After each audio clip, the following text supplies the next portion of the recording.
Good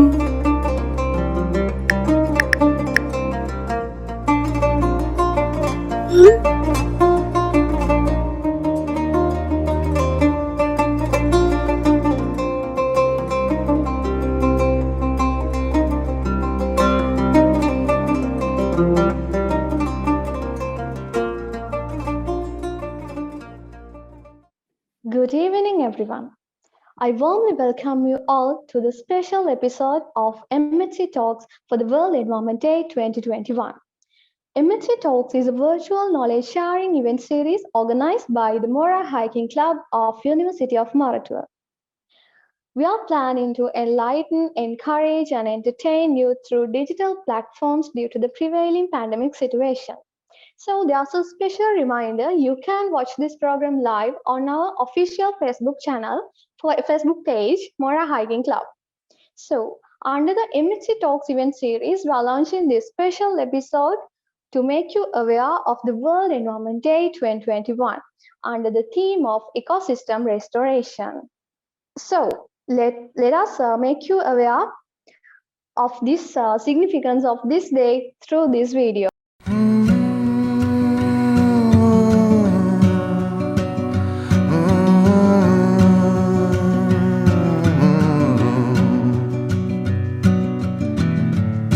It's a mystery to me. We have agreed with which we have agreed. And you think you have to want more than you need. Until you have it all, you won't be free. Society, you're a crazy breed. I hope you're not lonely without me.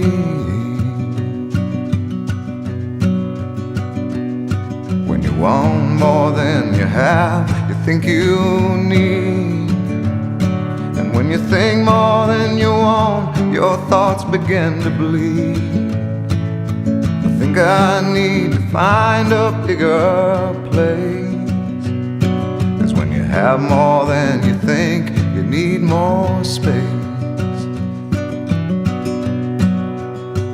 Society, you're a crazy breed. I hope you're not lonely without me. Society,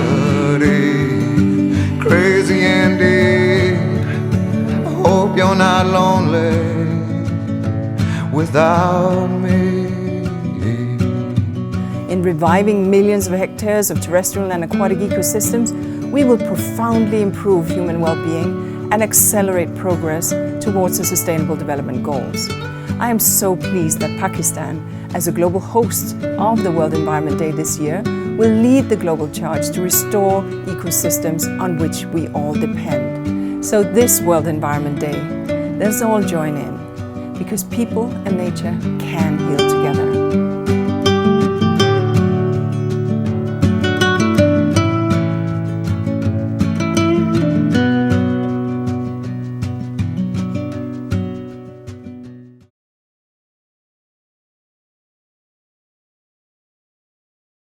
So today, 5th of June, which is considered as the World Environment Day, reminds all of us about our responsibility in avoiding environmental degradation and to take necessary steps, necessary actions to restore this earth where we live in.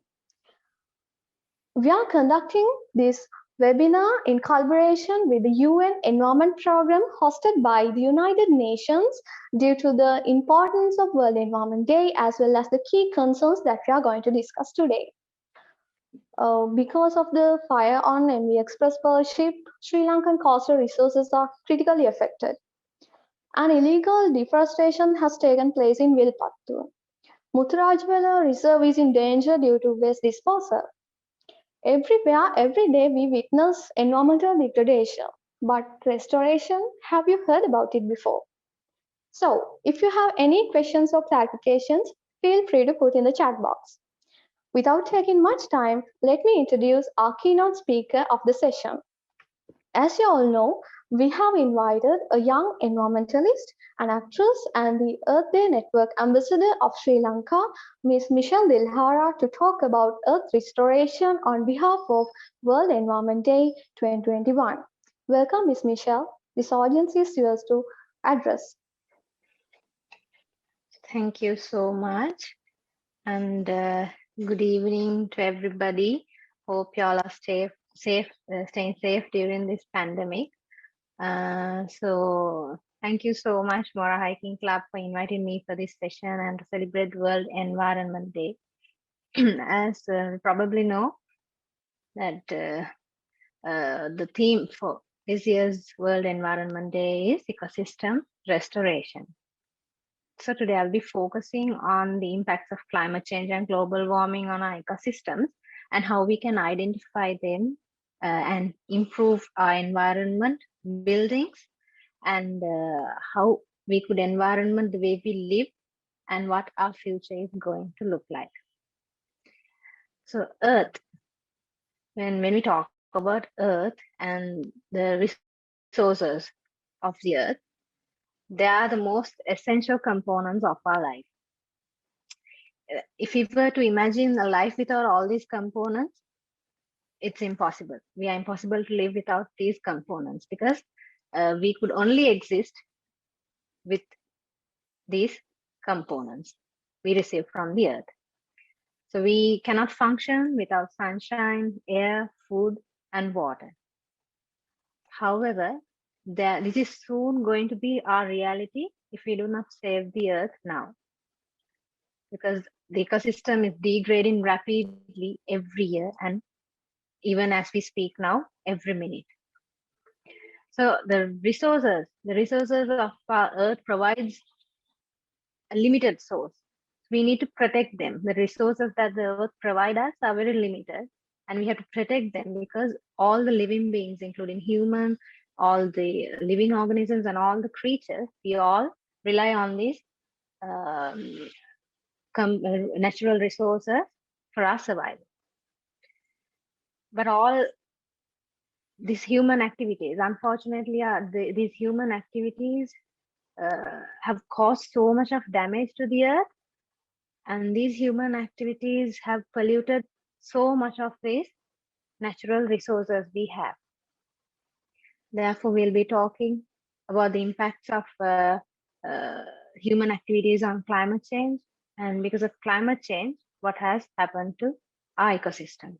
So with that, I would like to start with climate, a small overview of climate, on what is climate and what is this climate change and what has it caused to our ecosystem. So often when we think about climate, sometimes we get a little confused between weather and climate.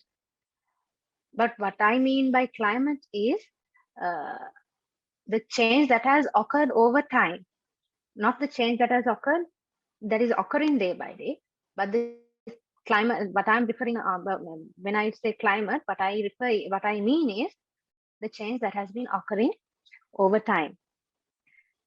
Weather is the climate condition that we see now. So that's the difference between climate and the weather.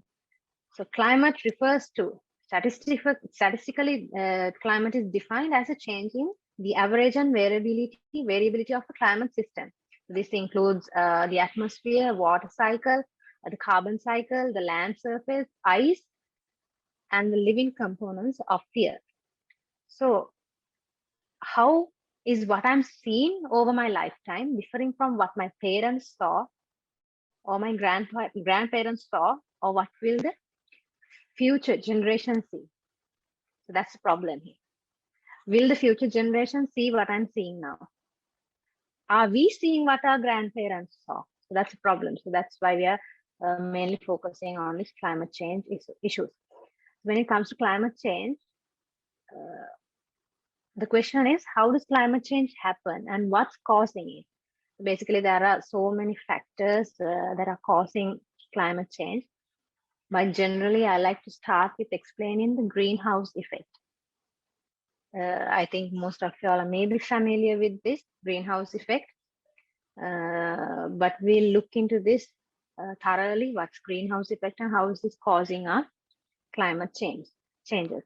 Since the Industrial Revolution in 1760, humans have emitted a large number of greenhouse gases into the Earth's atmosphere. So when I mean greenhouse gases include carbon dioxide, methane, nitrous oxide, water vapor, and chlorofluorocarbons. These are some of the greenhouse gases we can find in the Earth's atmosphere. But human activities have released more than 2,000 gigatons of carbon dioxide into the atmosphere within the past 171 years, which means that we have raised the atmospheric concentration of carbon dioxide by 48% within the past few years, past 171 years. Human activities have caused a massive rise of carbon dioxide concentrations in the atmosphere. Why is it that dangerous? It's because this is usually happening naturally over 20,000 year period. Usually for the carbon dioxide concentration to increase 48%, it usually takes about 20,000 years. But now it has gradually happened within 171 years. And according to the US Energy Information Administration, they have estimated that in 2019, the global emissions of energy-related carbon dioxide was 33.1 billion metric tons. The global emissions of energy-related carbon dioxide was 33.1 billion metric tons for the past few years. And they have also mentioned that, even the NASA has mentioned that in May 2020, according to the NASA and these institutes, carbon dioxide concentration in the atmosphere has been recorded as 417.1 parts per million. So someone will ask, what's parts per million? Parts per million is the measurement we use to measure the carbon dioxide concentration in the atmosphere. So in 2020, in 2020, the carbon dioxide concentration in the atmosphere has reached 417 parts per million. Usually, the carbon dioxide concentration in the atmosphere should be below 300 in order to maintain healthy ecosystem. In order to maintain a healthy ecosystem, the carbon dioxide concentration should be below 300. But now it has exceeded 300 and it has arrived to 417.1 parts per million. So this is really bad. So due to this increase in carbon dioxide in the atmosphere, the planet starts trapping a large number of heat waves, the sun's heat. The planet keeps trapping more and more heat due to the excess carbon dioxide plus the other greenhouse gases we are emitting. So what happens when the planet absorbs, when the planet traps a large number of carbon dioxide? The excess heat, it traps a large number of heat waves. So when the excess greenhouse gases traps this excess heat, the excess heat is then absorbed into the ocean. Today, 90% of the ocean is absorbing the atmosphere's heat, which results to thermal expansion and melting of ice glaciers. Did you know that Greenland has lost an average of 286 billion tons of ice glaciers per year between the years 1993 and 2016? They have lost an average of 286 billion tons of ice within those years. And also the Antarctica has lost about 127 billion tons of ice per year during the same period. So with the gradual melting of ice, the sea level has started to rise at an alarming rate. According to the report released in NASA, the average global sea level has risen 8.9 inches between 1880 and 2015. This is much faster than in the previous 2,700 years. Usually it takes 2,700 years for the sea level to rise 8.9 inches. But with the climate change that we can see, with the excess greenhouse gases that we are emitting, these result to rise in sea level. Because the ocean acts as a natural carbon sink. That's why the excess heat is being absorbed into the ocean. It's a natural carbon sink that stores the excess carbon in the atmosphere and the excess heat. So meanwhile, we are also destroying the natural carbon sink we are having in the nature. So climate change has actually pushed our weather system into extremes, like with long hot spells or with droughts, like we experienced 4 years ago, and also rainy spills and thunder showers as we are experiencing now. They are so unpredictable. We experience it within these few days with a heavy shower and thunderstorms. With heavy shower and thunderstorms, plus unpredictable weather patterns. So these are the weather changes, the climate changes that we are experiencing now. And also let's take, for example, Colombo. When the weather is warm and sunny during the non-rainy season, we can't live in an apartment without turning on the AC, without turning on the air conditioner. We can't ride a vehicle without turning on the AC. And most of all, we can't walk on streets in the afternoon. Why? Because it's very hot. It's very hot in non-rainy season. That extreme weather factor due to climate change makes the heat a lot more hotter than the previous year. So this aspect of climate change is now described as global warming. Therefore, climate change and global warming are the most devastating threats humans have faced during our existence. So that's why the entire world is focusing on minimizing climate change to reduce global warming through various ways. How much do you think the Earth's climate changing right now? It's changing unpredictably at an exponential rate. The global warming factor is the most worrisome, even for our country as well as the entire globe. Some parts of the Earth are warming faster than the others. And on an average, the global atmospheric temperature has increased nearly 1.5 degrees Celsius in the past 100 years, which means that we are reaching the point of no return because we're supposed to keep the atmospheric temperature to below 2 degrees Celsius.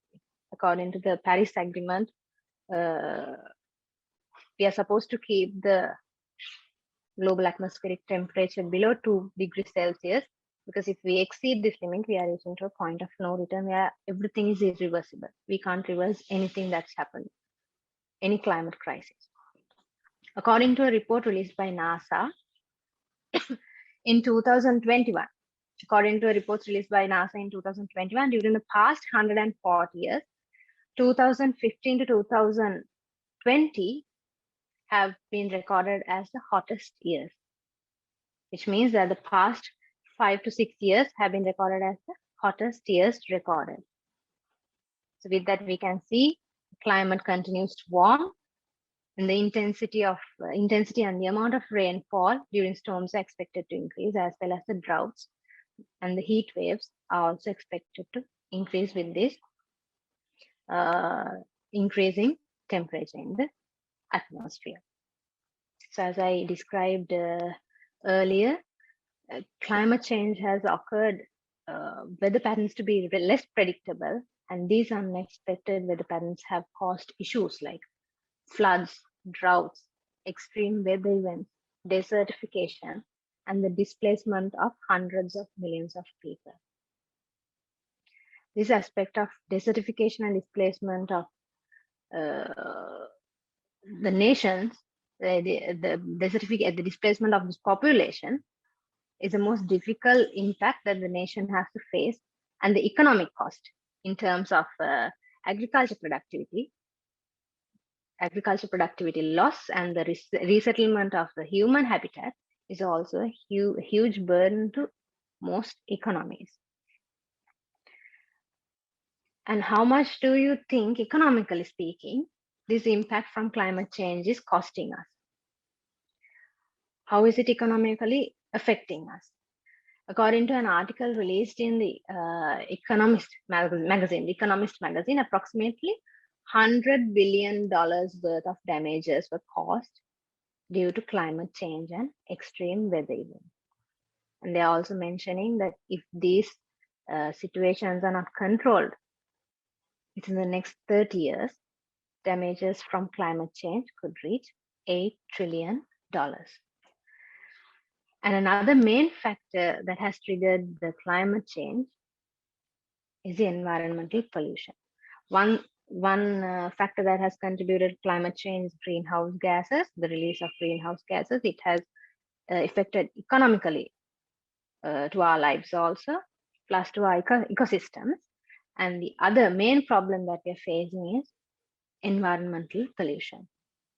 Environmental pollution is also one of the major contributors to the damage of our ecosystem. Why? We'll see why. So there are many areas when we are talking about environmental pollution, where we can discuss about various kinds of pollutions with respect to environmental pollution. But the biggest, I'll be talking about some of the biggest environmental issues that people are dealing with right now. And one major environmental pollution is the negative impacts from air conditioners and refrigerators around the globe. Now, why do we use air conditioners in tropical countries and refrigerators? Usually in tropical countries, we use a lot of air conditioners, and the emissions from them are very high. We use a lot of air conditioners, but the emissions from these air conditioners are very high. Because air conditioners and refrigerators, they use a chemical compound called chlorofluorocarbons that has a cooling effect on us. This chemical is used to give the cooling effect. But just like other compounds, chlorofluorocarbons also widely contributes to global warming. According to New York Times Magazine, approximately 100 million tons of carbon dioxide is released every year from air conditioners. And according to the World Economic Forum, the International Energy Agency, they have concluded that only the room air conditioners are said to release over 130 gigatons of carbon dioxide emissions between now and 2050. This is something that is going to happen in the future. By 2050, they're estimating that 130 gigatons of carbon dioxide emissions will be emitted from only room air conditioners. So that's one big problem.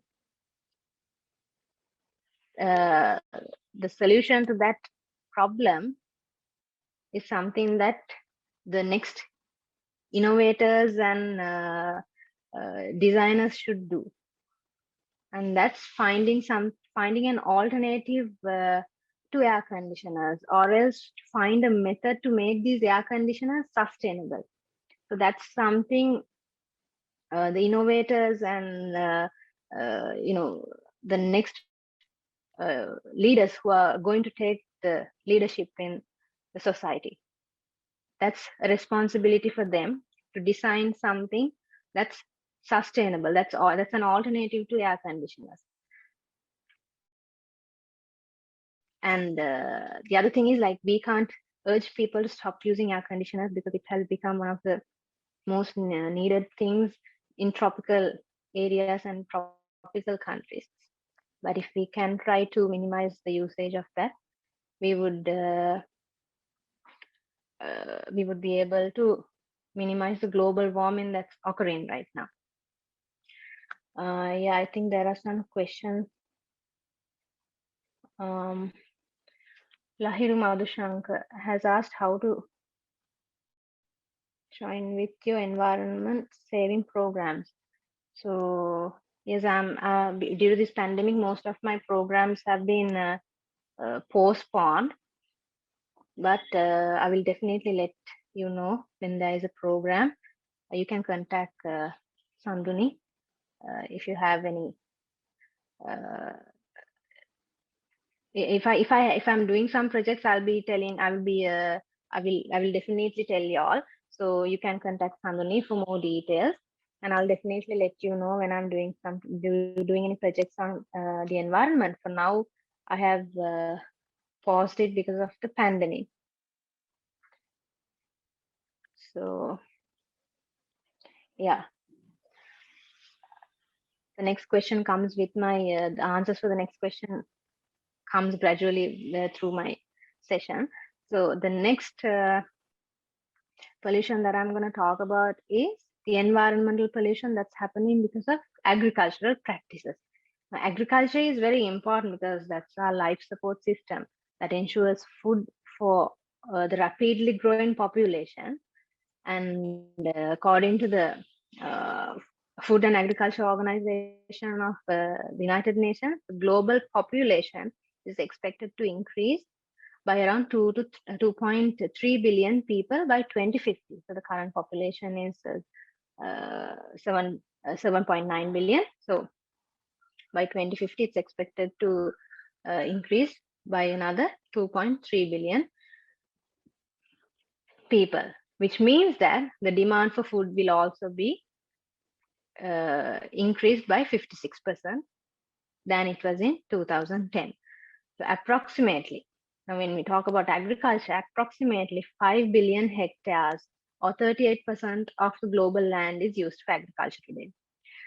So currently 40% of the world's land mass is dry, and these rising temperatures will turn it more into a desert.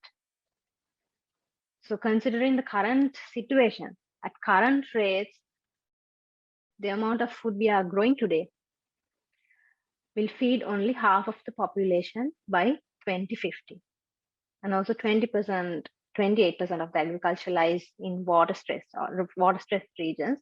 And it takes roughly 1,827 liters of water to produce a kilogram of wheat.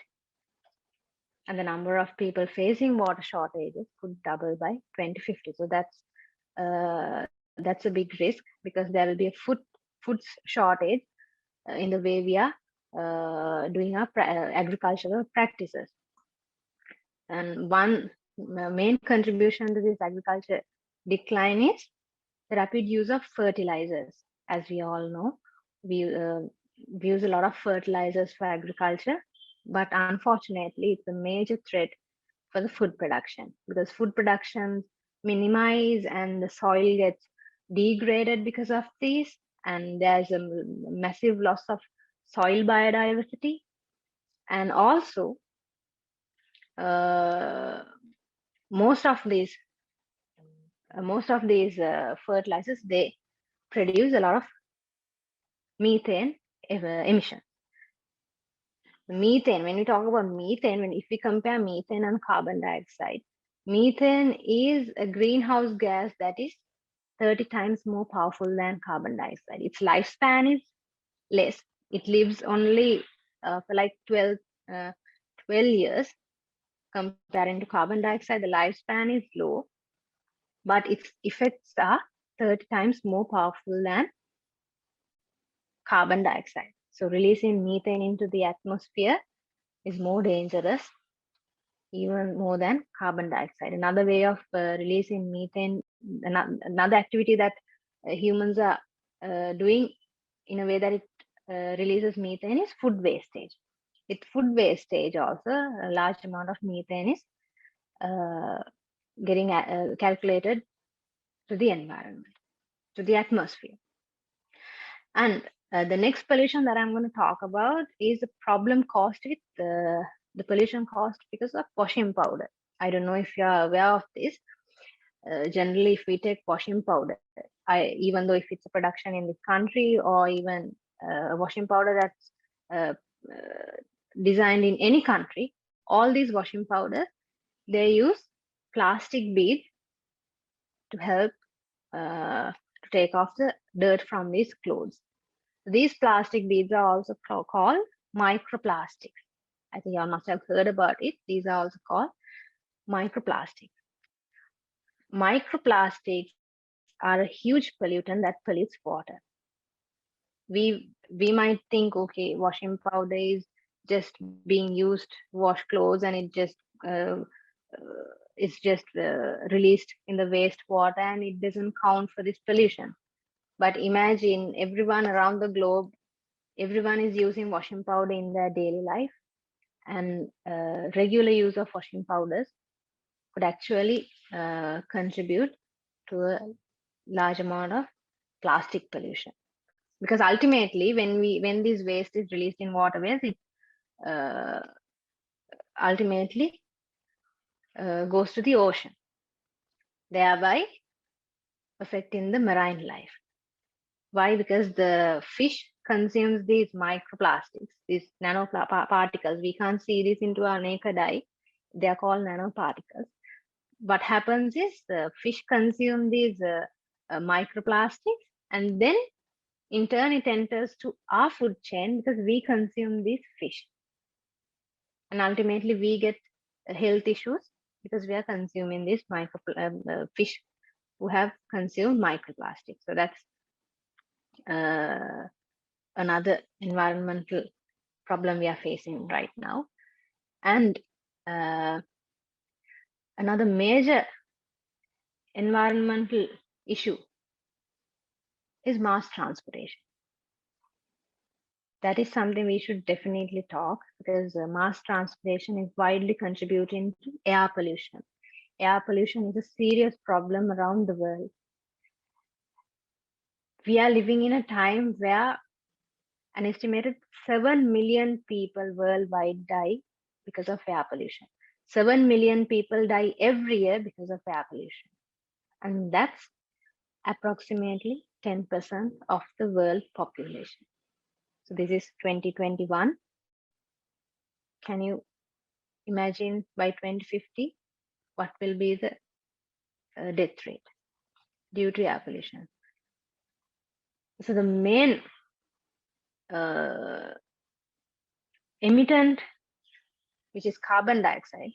Carbon dioxide is mainly released from diesel and petrol powered vehicles, because the vehicles that we use right now, the vehicles that are designed right now, it doesn't matter about the brand of the vehicle. Any vehicle users, they all use an internal, they all run by an internal run on an internal combustion engine that has been designed 125 years ago. These internal combustion engines these vehicles are using are designed 125 years ago. I think the first, as I can remember, the first internal combustion engine was designed in 1860. So since then, we have been using the same internal combustion engine for these vehicles. So what happens with these internal combustion engines are 80% of the fuel power in these engines are wasted, and only 20% is used to actually run the vehicle. Out of 100, out of the fossil fuels we are burning to run the vehicle, only 20% of these only 20% of the energy is used to run the vehicle, but all the other 80% is released as exhaust, as greenhouse gases. So that's another issue, because even when we compare it with the current pandemic, the total deaths caused by air pollution is twice, thrice higher than the total number of deaths caused due to this pandemic worldwide. So that's something we have to think. And the only thing the only solution to this, for this is to either find an alternative for these fossil fuels, or switch these cars to electric vehicles, switch these vehicles to electric vehicles. So that's a huge process that will affect the economy also, but it has to be done gradually. If not, with this growing population and with the massive amount of mass transportation, we will face a huge number of deaths in future. So there's a question, does climate change affect the gender of sea turtles? Well, climate change, obviously, climate change is definitely affecting the marine life. And because of these human activities, plastic pollutions, and because of the oil spills, and because of the chemical toxins that are being added to these ocean, what happens is they alter all the chemicals in the ocean. One is this impacts leads to deoxygenation, and the other thing is most of these turtles, what happens with them is when we pollute the ocean with plastic, when the ocean gets polluted with plastic, turtles, they mistake this plastic as food. They mistake this plastic as food and they keep on consuming this. So what happens is continuous consumption of plastic can cause internal injury in them, as well as it will also affect their reproduction. It definitely affects their reproduction, not only turtles, but several other marine life. Right. Okay. So long we have, for the past few minutes, we have been talking about all these impacts that has been taken place. So what are the solutions to do for this? How can we mitigate all these impacts, and how can we adapt to this new reality? So one thing is we have to encourage all the other organizations in private sector, government sector. We have to encourage them to be less pollutive and to be more energy efficient. And we also have to adjust to a more sustainable life, because most of these impacts, most of these natural resources are destroyed because of our activities. So what requires now is an awakening inside us. We have to realize that the resources of this planet is finite and we cannot take it for granted. So we cannot postpone these adjustments anymore. Even our small island has to shift gears to transform its relentless pursuit of the development and consumption. We have to achieve a higher GDP, which is gross domestic product, that calculates the country's economy output in a year. We have to achieve the growth of this, because as we are achieving this, we also have to consider about the impacts that would cause these environmental issues. So another thing that we could encourage them to do is to install non-renewable resources as much as we can, because most of the time the use of these fossil fuels and burning of these fossil fuels and releasing of these greenhouse gases have become a major problem. So one solution to that can be installing renewable resources that could support the ecosystem. So we actually live in urban cities, and we probably don't realize how our lifestyle is causing these situations, because you might ask how is our lifestyle, how are our lifestyles affecting the climate. So that's we know that we need this comfort of vehicles to travel. We cause global warming because of the vehicles exhaust and the emissions from the factories and produce cars, the emissions from factories that produce these cars. But we need these vehicles for our comfort. And we want to avoid the urban heat stress. by using the air conditioners, because we live in a tropical country. That's our lifestyle. We need vehicles for our comfort. We need air conditions to stop the urban heat. But we never realize how much those air conditioners could contribute to global warming, and how much these mass transportations are contributing to push the global warming higher and air pollution's higher. So we have to do something soon to avoid these issues, to avoid these issues getting worse in the coming years. So we also have to switch our home appliances where we're using gas cookers and all these light bulbs, because they release so much of energy to the atmosphere. If we could switch our gas cookers into induction cookers, and if we could switch our lights to LED bulbs, I think that would be some of the solutions we can do at home. And on the other hand, if we are switching into these electric, induction cookers and LED lights, we have to ensure that the electricity that comes for these are coming from renewable resources. That's why we have to encourage these organizations and everybody to install renewable resources as much as we can, such as wind power, solar power, hydropower, thermal power, and geothermal energy. We should encourage them to use those as much as they can. And also our target should be to think about renewable energy as 100% goal. If not, we can't reduce the problems we have caused for the ecosystem. So this is called energy conservation, designing buildings that are energy efficient and devices that are low watt consumers. So it is our urban lifestyle and our creature comfort addiction that is further aggravating these global warming issues, and also the resource depletion issue and the hidden health impact issues from pollution. So we never know what these pollutions cause to our health.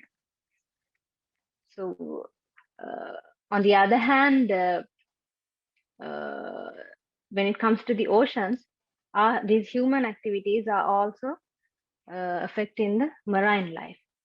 So it's time for us to think about our actions, because continuous plastic pollution, continuous oil spills, continuous chemical toxins adding into the ocean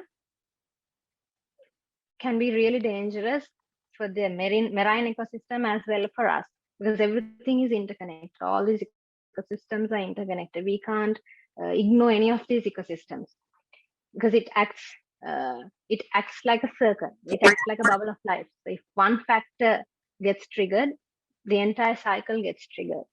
So we should adjust our lifestyle. We need to be more mindful. Mindfulness is one thing. We have to start realizing about the natural world that is around us, and how are we destroying them. Because we have a beautiful nature around us, we have a beautiful island, and we need to ensure that we keep these ecosystems healthy, so that we can so that the ecosystem can provide services and essential essential resources for our life, because we depend on nature. Nature gives us everything that we need for free. So our responsibility is to have some respect to the nature, because they give us clean air, water, food, and protection against so many natural disasters. Because of that, they give us an attractive green space and inspiration for recreation. So we get all these things for free. So we have to have the responsibility to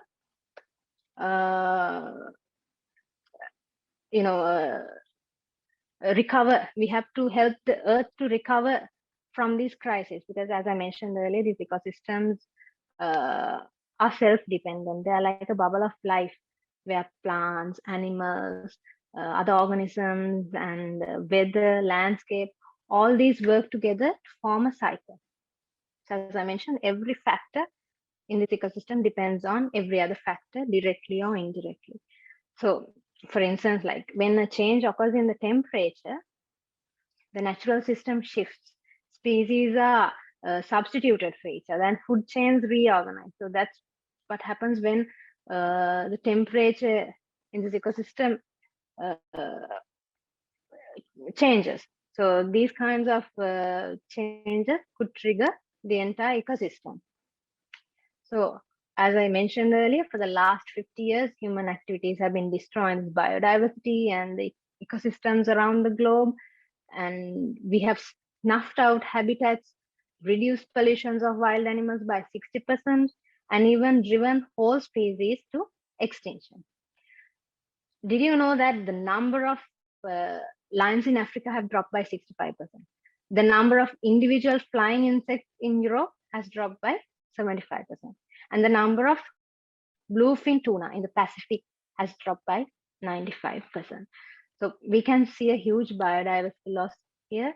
And scientists are predicting that with the increase of the world population to 8 trillion by 2030, this could lead to shortages of food, water, energy, and could increase the deforestation, use of fossil fuels, and all the major contributors to carbon footprints. So ultimately, all of these will lead to a major probability of point of no return, where you can't reverse anything.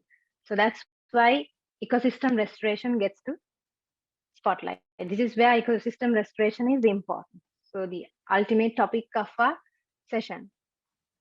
So we can, ecosystem restoration is actually building, designing, restoring our earth, restoring our ecosystems according to these ecological principles we have learned over the past century. So we should build these ecosystems that are that has a value to both human and nature. That's the main challenge of 21st century, because for the past 10 years, people and many organizations have tried to implement so many ecosystem restoration projects, but all of these projects, most of these projects have got backfired because of these practical and financial issues. Therefore, to get the real benefit, we should consider the benefits for both human and nature. So ecosystem restoration actually covers many areas like farmland, forest, oceans, urban areas, freshwater, etc., etc. It covers a vast area. But what we have to think about is, this time we will have to think about urban restoration, because today we are living in a century of urbanization, where urbanization is needed, where urbanization is more important, because today 56.2% of the world's population lives in urban areas.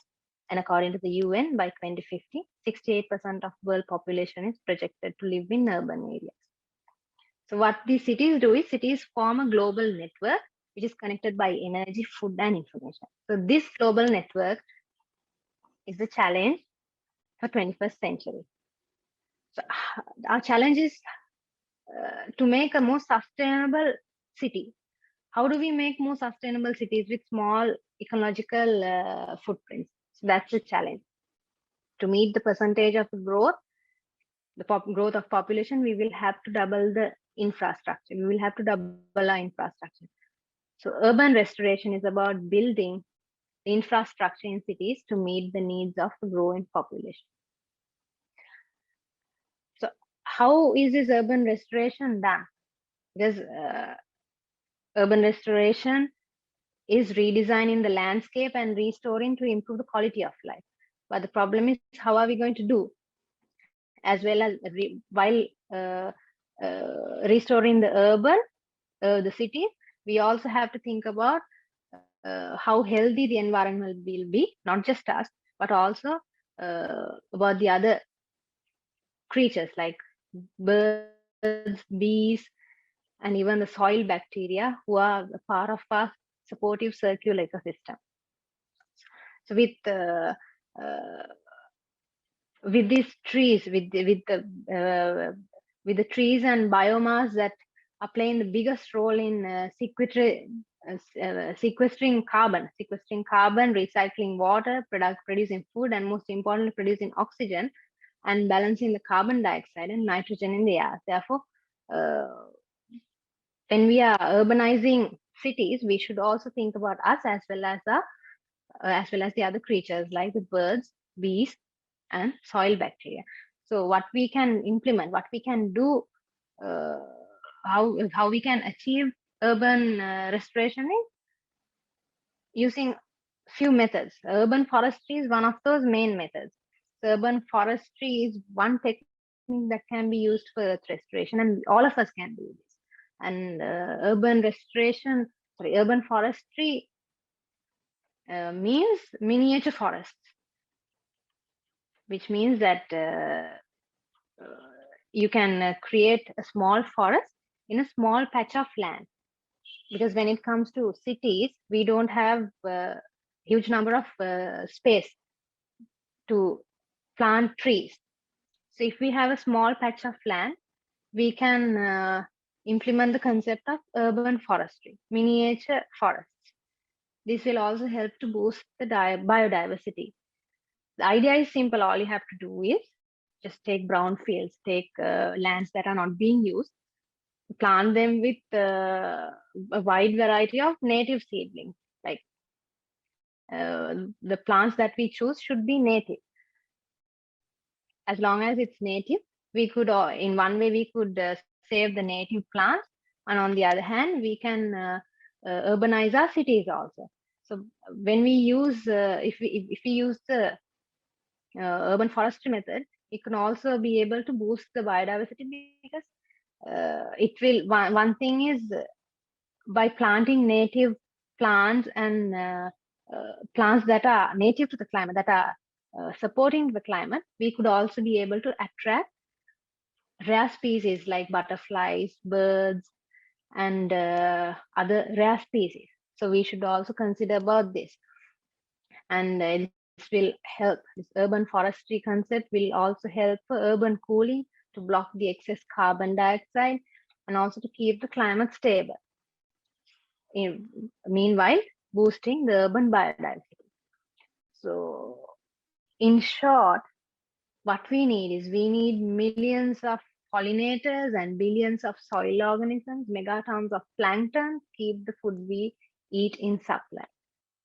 And also we need a variety of medical plants in urban forests to create our medicines. And we should be creative when creating these urban forests. Try to plant trees that has a purpose. One thing is to suck the extra carbon that's in the atmosphere, and on the other hand, that has a medicinal value also. So if we can implement these urban forestry concepts in cities, in schools, in universities, and even in our homes. So try doing this implementation. Try implementing this in your university or in your home. So you will feel the difference, and this will also help to boost the biodiversity. Because we should do something right now. If not, we will arrive at a point of no return, because there are approximately 7.8 billion people in the world, and according to the UN, 255 babies are born in a minute, 360,000 are born each day, and it's more than 130 million a year. Imagine that. So let me close this by saying, with all the statistics I have revealed to you and all the concepts I have explained to you, I hope that University of Mora and all the other institutions will be able to pass this word to others, try to create awareness about this, try to implement these concepts, especially the urban forestry concept, and try to launch programs for this, and hope you will launch these programs, and we will be able to talk about it for the next Environment Day, because we need to mitigate these environmental issues before the next generation finds it difficult to live. So that's our responsibility. So that's the end of my session. And yeah, so most effective methods of nature protection and biodiversity, as I mentioned, we can follow the concepts that I have mentioned. So we can do a lot of things actually as the youth. The one thing that we have to do is we have to encourage the next generations, the youth, the kids, to implement these, because they'll be the next leaders. And universities are the final institutions in Sri Lanka where you do so many innovations. So you have the opportunity to do it. So try finding solutions, and definitely, if you are making some innovations, if you are designing any innovation, try to add nature into your equation. By doing it, you will be able to create environmental friendly innovations. So if we motivate all the other students and all the other children and all the other kids, I think we will be able to cope up with the climate crisis that we are facing right now for the next few decades. It will be hard for us in these few years, but if we change the minds of these children, and if we motivate them to do this, if we motivate them to implement these concepts, I think we will be able to do a great, we will be able to change these problems in the future, in the coming decades. So let's think about it. Thank you so much for everybody. Thank you so much for listening to the session. Thank you so much, Ms. Michelle, for sharing your knowledge with us. And I think all of us have widened our knowledge and got an clear idea about earth restoration and what we should do through this session. So if you have any further questions, you can put in the chat box. Most of the questions have been answered during the session. I would like to ask some questions that have been raised by the participants. First, what are the impacts of environmental degradation on society?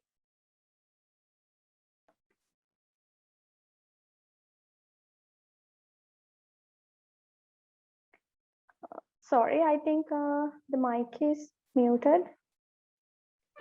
Yeah, sorry. So most of I have mentioned, I actually mentioned most of it in my lecture, because environmental degradation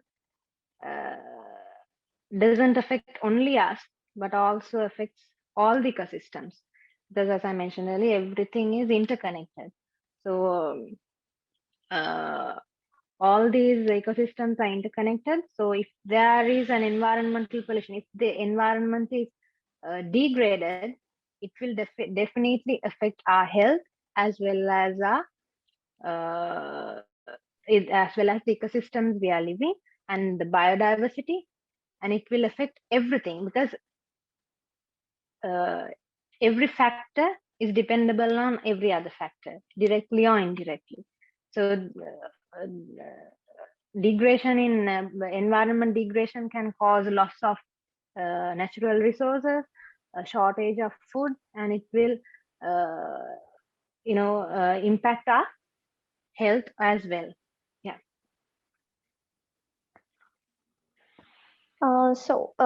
There's another question. What about your idea regarding the current situation in Sri Lanka? Current situation, in the sense, could you specify that, because there are so many situations right now? I think the recent things that have been happening about environmental degradation, as we mentioned before, deforestation and all those things, flooding in these days. Yeah, so we can experience these things. We can see to our eyes what's happening because of climate change. For example, the extreme weather patterns. So it's been raining for the past few days with so many floods and so many extreme weather events. But then few days before that, it was really hot. We experienced a warm weather. So these unpredictable weather events are due to this climate change that has occurred with the time. So these are human activities are a major part, plays a major role in these extreme weather events.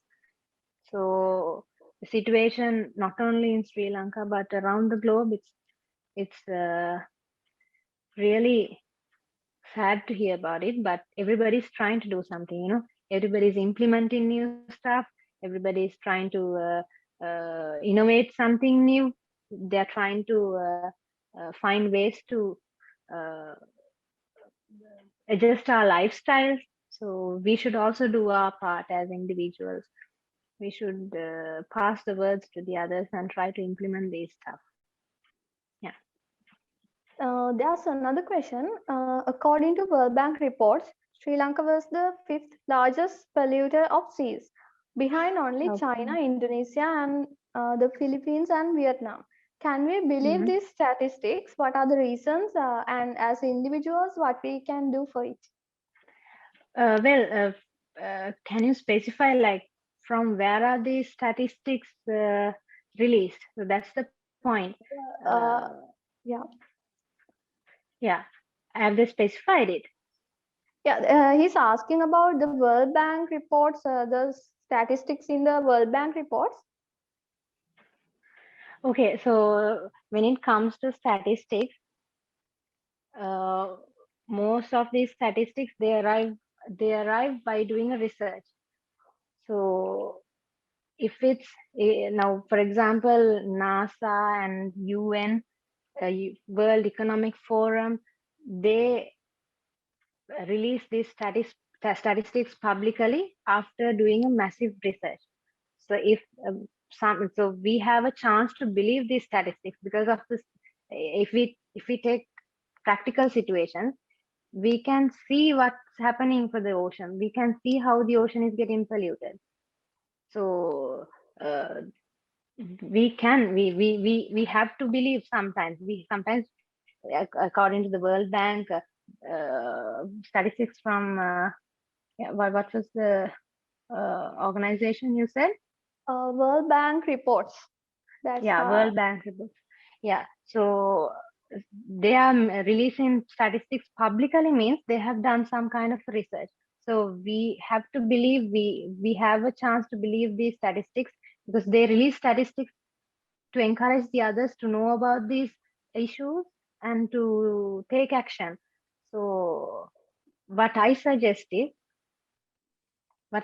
is, uh, as we all know, the entire world has been talking about these pollutions and about water pollution and ocean pollution and all sorts of things. So we have to expect these kind of statistics. These statistics will gradually increase, so we have to expect that also. So that's why we have to encourage the others to join and try to mitigate these climate issues. So when it comes to statistics, we will have to expect gradual increase in these statistics. Yeah. So we have a chance to believe that. Yeah, thank you for answering all the questions. So we are running out of time. So let me ask one last question to encourage everyone. So Yeah. one person have raised that we would like to know your journey on volunteering. Journey on my voluntary. Uh, that's actually a long story. I actually started my volunteering journey when I was 15 years old. Since 15 years, I have been into social services, and I've been volunteering. As a start, I started volunteering in children homes and elder homes, and that's where I started my social services, and thereby gradually uh, forming communities, small communities, and sorry, doing all sorts of projects. So there is uh, the main reason for me to start doing this volunteering stuff is because of an incident that took place in in the hospital that I went to visit when I was 15 years old. Because when I went to visit when I went to visit my uncle to the Nigama General Hospital, there was a huge fight between two families, between a family and the hospital staff, because they were trying to claim their father's dead body. So in short, I'll just say there were two dead bodies there. So this family, they fought and they took their father's dead body, but there was another dead body that was lying there. So it was lying for so many hours, and 2 weeks after 2 weeks, I went back to visit my uncle, and then I got to know that it was buried with government funds. So that triggered me, because there are two kinds of people in this society: people who are being hidden from the society, and people who are being uh, recognized in the society. Because we are the ones who have created this barrier, because we try to divide the society based on the beauty, based on our wealth, based on our social status. So that is what we have done. We are the people who have divided this society. And personally, I I didn't like it as a kid. So that's where I started to raise my voice for the voiceless. So it began from 2000. It began when I was 15 years old, and in 2016, where I started my acting career, I was able to use all my media space to talk about social invisibility. It's called social invisibility. And also, 2016 was the year that I started talking about climate change and about these environmental issues. So since then, I have tried to, conduct so many projects to gather the youth with all my projects. And that's what I've been doing so far. And that is what I'll be doing in the future also. So due to this pandemic, most of my projects are postponed for the coming months. But that's my journey. So far, as an actress, I used to get so many media, so much of media space, in newspapers and in TV, in FM. So what I do is I use all these platforms to talk about these issues, environmental issues and social invisibility. So that's what I've been doing with all the universities in Sri Lanka. And Mora University, I think I did a session with Mora University before. So, and I've been working with 6 other national universities and private organizations, plus schools. So I'll be continuing this for the future as well. So I will definitely inform you all if there is a project. Please do join me for my future projects. Yeah, so that's the journey. It's very long, so I just told it in short. It will take another 1 hour to explain about it. Yeah. Sure. Thank you so much, Ms. Michelle, for sharing your knowledge with us, and all the very best for your future endeavors. Now we have come to the end of our session. I would like to invite Vice President, Research and Development, Nimna Pereira, to deliver the vote of thanks. Yes, I hope I'm audible enough. Yeah.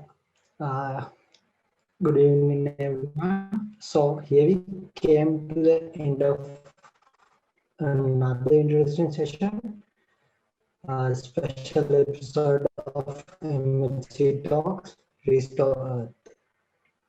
Actually, this event is organized aligning with the World Environment. The question I really had was, we are thinking about nature.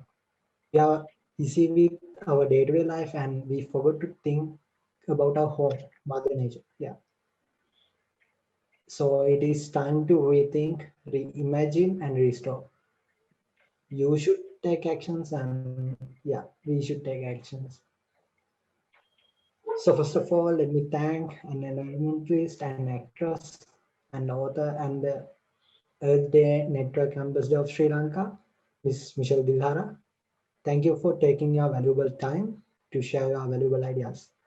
I think you have reminded us of our duties and responsibilities as a society to our very own Earth. Then let me thank the person who is behind us in our every difficult situation. He guides us, teaches us, and always being with us. He is none other than our very own senior treasurer of Mora Hiking Club, senior lecturer Suranga Jayasena. Thank you, sir, for being the happy pillar of the club. Also, there is team in the backstage who made this event a very successful one, especially our sisters and brothers of our alumni club. They guided us to make this event a successful. We are really thankful for them and the organizing committee who worked hard day and night to make this event a realization. Finally, this event will not be much successful without your participation. So I would like to thank you to everyone who participated today to restore Earth on behalf of Mora Hiking Club. So let me conclude with this. This is our home. This is our Earth. No one can save this for us. You should take actions. We should take actions. So let's begin to from today, from zero to hero. Otherwise, there would not be this beautiful environment to feel the beauty. So thank you again. Have a nice day. And thank you very much once again for inviting me for this session. Thank you everyone who participated, and especially thank you so much, Mr. Suranga. Thank you very much for motivating them to organize sessions like this, because that's what we need. So thank you. Thank you so much. Okay, once again, thank you everyone. Thank you, Miss Michelle. So now we have come to the end of our program. But we should not forget that the corona pandemic is spread all over the world now. So I kindly remind you all to stay home and be safe, and stay tuned with Mora Hiking Club to witness more interesting episodes of MHC Talks. Follow us on Mora Hiking Club official Facebook page, Instagram page, as well as YouTube channel to get new updates. The links are given in the chat box. Have a good day.